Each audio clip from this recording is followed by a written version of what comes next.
What's up, internet? My name's Sammy Fightmaster and welcome back to my YouTube channel. So today I'm going to be reviewing one of Netflix's newest movies, Eurovision Song Contest, The Story of Fire Saga.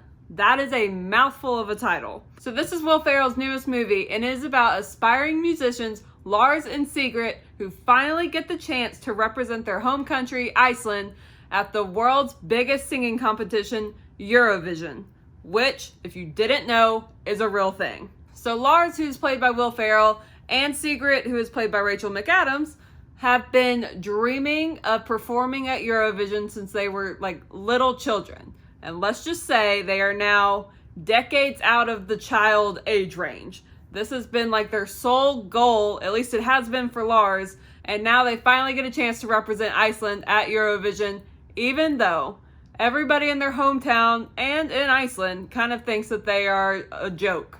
They don't think that they have any chance of winning, but that doesn't stop Lars and Sigrid from giving it their all. And it is a Will Ferrell movie, so obviously their journey is not going to go according to plan for them to get to this competition. When I first saw this trailer a few weeks ago, I thought, this could either be pretty decent and an okay movie, didn't think it was going to be great, or it's just going to be horrible and fall real flat. And after watching it, I think I'm falling somewhere in the middle of that.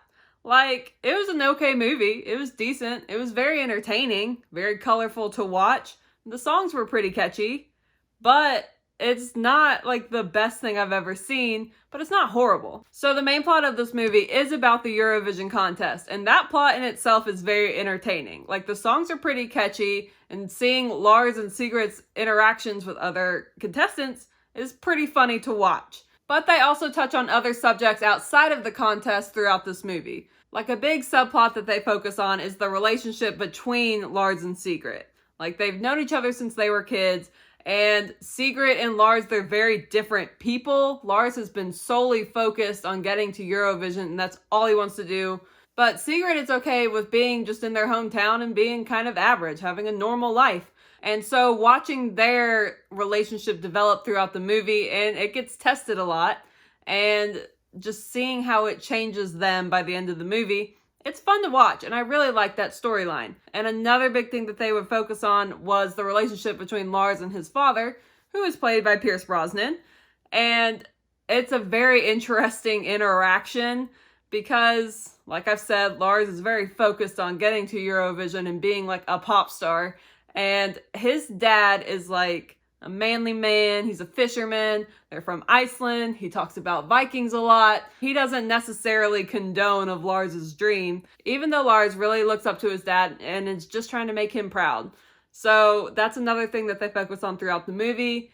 They, I think, could have spent a little bit more time focusing on that relationship. Now, when you see that Will Ferrell is going to be in a movie, you expect it to be pretty funny. At least I do. You expect it to be laughable at a lot of moments and also probably a little cringy in spots because it's Will Ferrell. This movie definitely had some cringy moments in it, but it wasn't like overly funny. Like, there were funny moments, but I felt like those were like few and far between.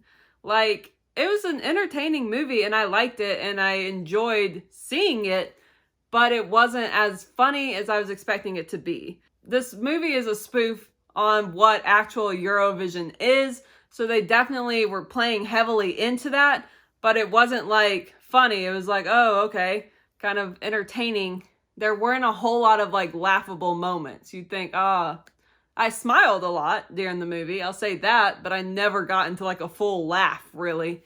It's a very pretty movie to watch too. Like, watching all of the performances, there's all these lights and costumes and everything going on, and they're all so over the top. That is fun to watch. The contest itself is really fun for the eyes. The songs are pretty catchy. Some of them are definitely better than others, but a lot of like their big numbers were actually pretty catchy. And my favorite song I've already downloaded from the movie, that is one that you don't see until the end of the movie, and it's the song that Sigrid has been working on the entire movie, and I loved it. It was definitely the best song in this movie. Now, that being said, this movie does feel like everybody's kind of lip syncing, the whole time because I don't think that any of these actors are actually singing, like none of the main actors. They do have several cameos from actual Eurovision winners and contestants in the movie. They're actually singing. I got that vibe. But I don't think that like Will Ferrell and Rachel McAdams actually sound like how they do in the movie. If they did, that's really cool. Good job. But I don't think that that is the case. The acting was pretty good in the movie. I mean, it's Will Ferrell. He plays kind of the same character in every movie. He plays some goofy person you don't expect to actually exist. That's just what his characters are. Rachel McAdams always gives it her all. I love her. She did really good throughout the movie. And I really love seeing her character grow and become more comfortable with herself throughout the movie. Also in the movie, like I've mentioned, is Pierce Brosnan. He was great. Dan Stevens is also in it, and he plays a very different character than what I have seen him play. Demi Lovato is also in this movie, which I forget, like she was an actor first, but that girl can sing, and she does perform in this movie, and I loved it because I love her.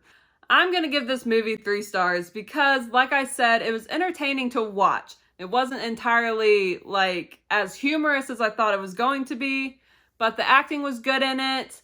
The songs were catchy. I enjoyed watching it, but I don't feel the need to watch it again. I'm going to suggest going to go watch the movie. It's on Netflix. It's a little over 2 hours long. I don't think it's going to be a movie that anybody regrets watching. At the very least, you get to hear some catchy songs, see some pretty unique dance numbers and performances, and you get a little taste of like the extraness that is Eurovision.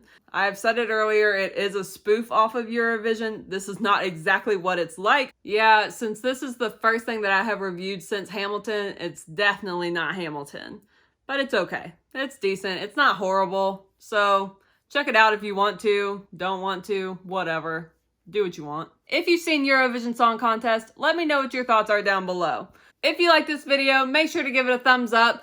And if you're new to my channel, welcome. And I would really love and appreciate it if you would subscribe at the end of this video. And then after you subscribe, hit that bell off to the side to be notified when I post new videos.